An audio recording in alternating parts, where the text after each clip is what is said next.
Amigas, amigos, muy buenas noches. Voy a tratar de dar mi opinión sobre la marcha esta del domingo 13, la marcha ciudadana, que fue completamente ciudadana.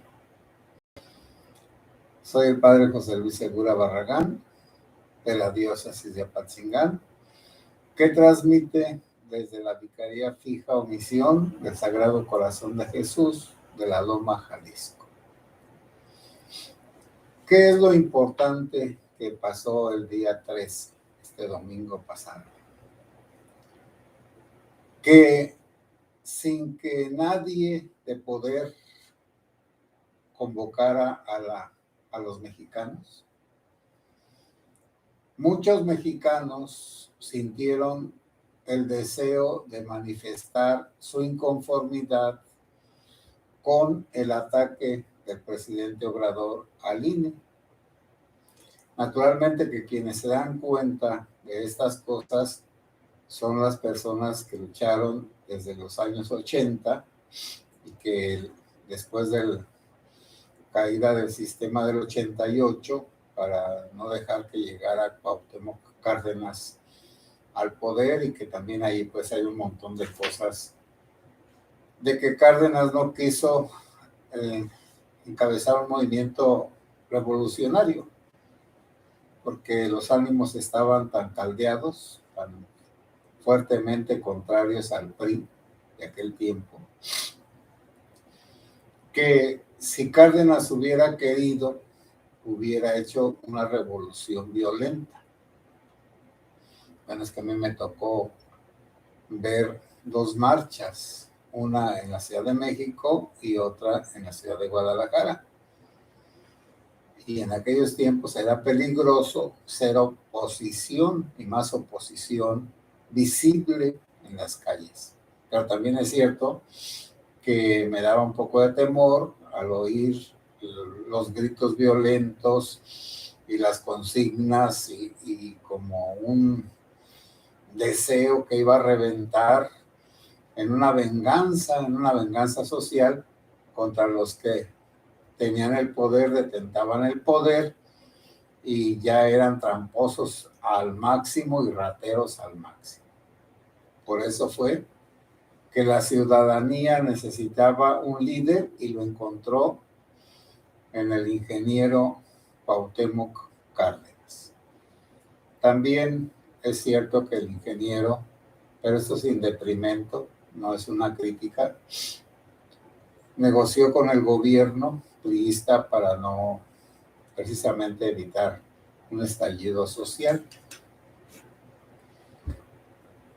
Las marchas, aparte de esa, todas, bueno, y esa fue convocada pues por un grupo de políticos que formaron luego el PRD, que eran de diversos grupos, desde los de la Liga 23 de septiembre hasta los descendientes de Lucio Cabañas y de otros maestros disidentes de Guerrero, Genaro Vázquez, y también del Partido Comunista. Ahí está Pablo Gómez ahora, López Obrador, y otras personalidades que anduvieron en la guerrilla, que luego se amnistiaron y que ya están en la sociedad, integrados en los partidos políticos. Pero esta marcha del día 13, primero, fue espontánea y provocada por los mismos ciudadanos, no los políticos. Ese Frente Cívico Nacional es el impulsor principal de este movimiento y de esas marchas tan fuertes a favor de la permanencia del INE como está. Porque desde el 88 hasta el 2000, vamos a decir, 12 años, fue cuando se consiguió que el INE fuera independiente y que hiciera las votaciones y que fueran contadas por los ciudadanos, bueno, organizadas por los ciudadanos y contados los votos por los ciudadanos, y que entonces había una seguridad, habría y hay, de que lo que diga el INE, con sus fallas, por supuesto, pero eso es, y de hecho ha servido para que estemos en ese aspecto en paz. Que naturalmente el eterno perdedor y el eterno disidente y el eterno contradictor del INE, pues ha sido López Obrador, pero llegó gracias al INE, y todos los demás que contendieron llegaron gracias al INE ciudadanizado, no del gobierno gubernamental. El gobierno lo tenía, era antes juez y parte, porque él organizaba las votaciones, recibía los votos, contaba los votos y daba los resultados. Secretario de Gobernación, que el último fue Bartlett, el que tumbó el sistema para que Cuauhtémoc Cárdenas no ganara. Eso es lo que se interpreta, pues. Entonces ahora el señor López Obrador quiere volver a esa época bartliana, donde el gobierno es el dueño, es el que cuenta los votos, pero como decía Porfirio Díaz, el que cuenta los votos es el que gana. Y ya desde Juárez, desde Benito Juárez, el gobierno contaba los votos y entonces los gobiernistas ganaban, por supuesto. También eso sucedió ya en el cambio de régimen con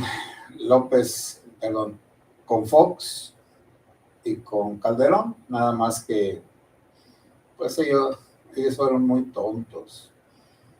Pudieron consolidar la democracia y cambiar el país, porque cuando llegó Fox a la presidencia había un auge económico. Cedillo es un héroe porque el fracaso casi de la destrucción de la economía por los movimientos económicos de Salinas de Gortari, el país estuvo a punto de tronar económicamente hablando. Ya sabemos que Estados Unidos, Bill Clinton, aportó 20,000 millones de dólares y luego 40,000, y no quiso que aquí hubiera un fracaso económico porque Estados Unidos no le convenía. Y entonces ayudó a Cedillo a que saliera de la crisis y entregara una buena economía, y además estaba un buen precio del petróleo, y por eso Fox pues no tuvo problemas de ninguna clase en el sentido económico, ya estaba resuelto. A él no le interesó cambiar el país, renovarlo, sino simplemente hacer payasadas en la presidencia. Pues tristemente un payaso y un loco y un impotente fue el que nos rigió durante 6 años, y en el cambio pues ahí también vino la desilusión. Y ahora pues la época de Felipe Calderón, que es el cuco de Andrés Manuel López Obrador, es su fantasma, es su enemigo, es su demonio, es su pesadilla, es su delirio, su obsesión, y le echó la culpa al INE, bueno, al IFE en aquel tiempo, de que el IFE o el INE, ya no me acuerdo bien, había favorecido a Felipe Calderón. Eso pensó Obrador, y entonces hizo pues todos sus desmanes, que se le pasa todo, es como el político chiquillado de México. Está bien, niño caprichoso, que no sabe respetar a nadie, ni no sabe respetar las leyes. Él es la ley, como Luis XIV. Luis XIV, el rey francés, que cuando llegó a la mayoría de edad dijo: el Estado soy yo, es decir, yo gobierno todo. Los demás me pueden opinar lo que quieran, su opinión no sirve, yo lo controlo todo, y así fue la época de Luis XIV. Entonces nosotros estamos como en una época de Luis XIV, pero ¿en qué desembocó ese autoritarismo de Luis XIV? En la Revolución Francesa, que luego el Luis XIV pues fue Luis XV y luego Luis XVI, y ahí terminó la monarquía francesa por ese autoritarismo de Luis XIV. Ahora creo que este autoritarismo, pero aquí es un autoritarismo retro, el de López Obrador, si la ciudadanía no nos ponemos bien, va a terminar en una revolución, porque va a llegar un día que la gente va a tener pues sed y hambre de justicia, como dijo el finado Colosio en aquel memorable discurso que lo condenó a muerte en el Monumento a la Revolución. Quienes escuchamos ese discurso y aquel silencio sepulcral de todos, porque estaba diciendo que fue al campo y encontró hambre, y los pobres y la gente que no tenía servicios, y que la gente tenía hambre y sed de justicia, pues esa fue su sentencia de muerte. Pero afortunadamente ahora no es una persona, ni es del sistema. El sistema, quiero decir, no es parte del gobierno, no es parte, esta manifestación no fue puros fifís, ni de chairos, ni fue por parte de los empresarios, ni fue por parte del narco, ni fue por parte de la iglesia, los que la ven como una enemiga, la iglesia católica. Entonces fue una marcha ciudadana, convocada por ciudadanos, no por políticos, y que está dando un resultado muy importante, que López Obrador se está dando cuenta de que ya el mexicano ordinario ya no le cree y no acepta que esté destruyendo, demoliendo todo lo democrático, para que lleguemos nosotros a una dictadura. Creo que el mexicano, pues, somos los mexicanos anárquicos. Sí, nos gusta que nos manden, que nos pisen, que sean groseros con nosotros, como en la época de don Porfirio, y los cacicazgos de cada lugar. Como que el mexicano tiene un síndrome, es decir, una tara, una falla indígena del sometimiento y del silencio, y de la aceptación de que el sufrimiento es parte de la vida. Las poesías de los antiguos mexicas: a esta vida solo vine a sufrir, solo vine a llorar, porque el jade se rompe, porque las flores se marchitan, porque la comida se echa a perder, porque la ropa se enmohece, porque todas las cosas de la tierra envejecen y se hacen polvo. Bueno, eso es un pensamiento pesimista, completamente pesimista, y parece que es la idiosincrasia, la forma de pensar de los indígenas de aquel tiempo, de Hernán Cortés, y del mexicano de nuestros días. Nada se puede cambiar. Pero esta marcha demostró lo contrario, la marcha del 13 de noviembre, que va a ser como una señal, uno dice, en un parteaguas, es decir, así como Peña Nieto tuvo su parteaguas con los 43 de Ayotzinapa. Se consideró a Peña Nieto como el Salvador de México, ¿no?, por revistas internacionales. Después de Ayotzinapa se acabó su epíteto de Salvador de México, y ahora también, después de este 13 de este mes, de noviembre de 2022, se acabó el pensamiento autoritarista y bienhechor y humanista de López Obrador, porque tiene ya 2 semanas insultando a todos los que no piensan como él. Y bueno, yo no sé cómo le gusta a la gente que la insulten, a los seguidores pues de él. Les dice mascotas que comen de su mano, que solo vinos, es decir, que se le acercaron y son como esos perros que a pesar de que les pegue el dueño, allí están, y que el dueño es lo que manda al perro que haga todo el solo vino, y la mascota que está amarrada, esclavizada con el amo porque le da de tragar, porque le da de comer con su mano. Eso es una forma de dominación hacia los demás. Entonces el mexicano ordinario, y bendito sea Dios que ahora sí es el mexicano ordinario, acaba de empezar a despertar, pero entonces aquí ya ocurrió un milagro. Y el milagro es que el mexicano, que todo lo soporta, que todo lo acepta y que espera que un poder superior sea un gobernante, o sea Dios, o las dos cosas, venga a solucionarle los problemas. Por fin tomó conciencia de que los problemas, uno es el que tiene que resolverlos. Y contra el tirano, contra el que quiere destruir las instituciones democráticas que se ganaron con muchos asesinatos y muertes de parte de los gobiernos del PRI, que eran autoritarios. Entonces, pues ahora, ¿cómo vamos a regresar a esa forma de ser?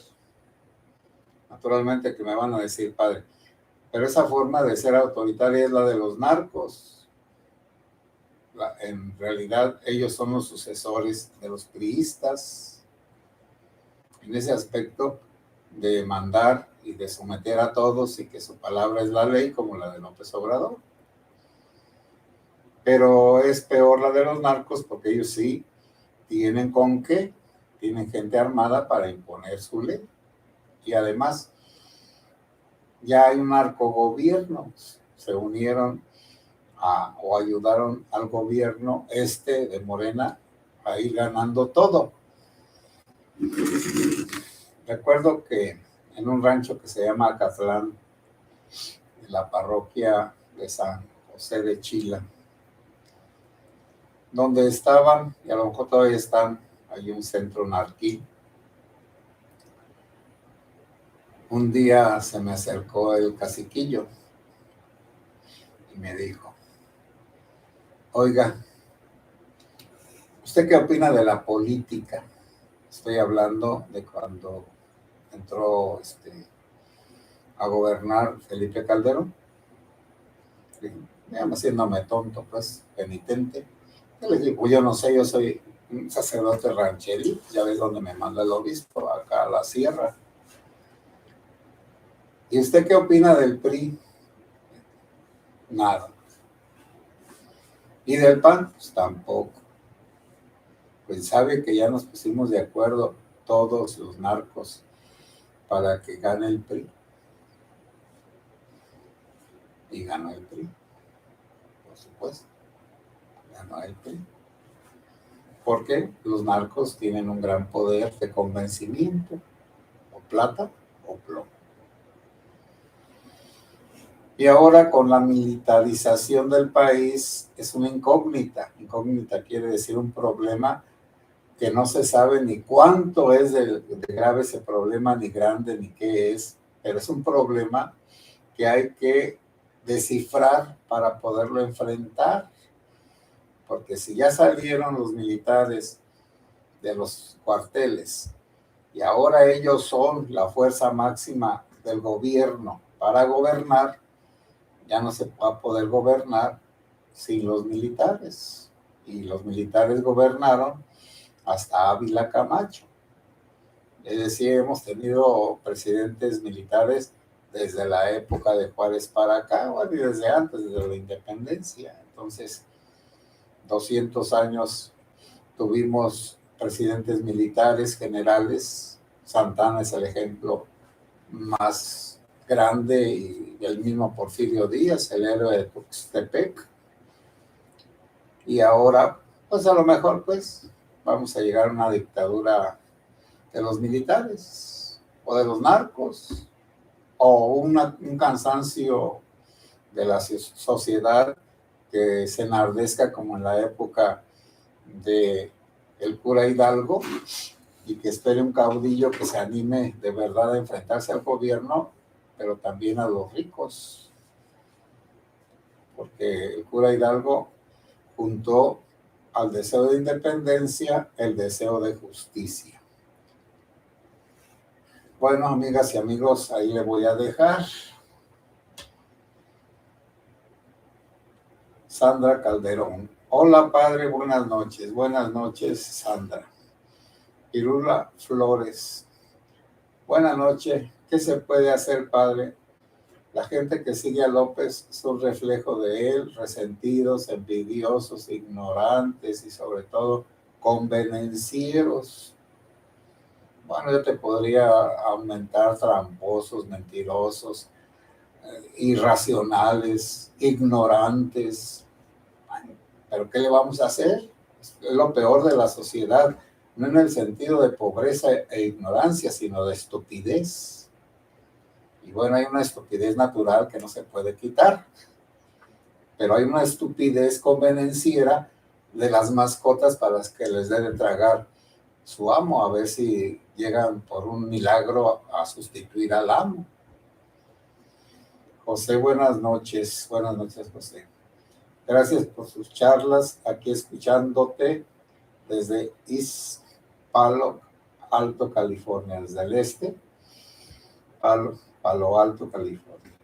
Juana Martínez, buenas noches, padre. Buenas noches, Juana Martínez. Siga informando más porque aquí en USA casi todos los paisanos son fans de AMLO. Dicen que es el mejor presidente que ha tenido México.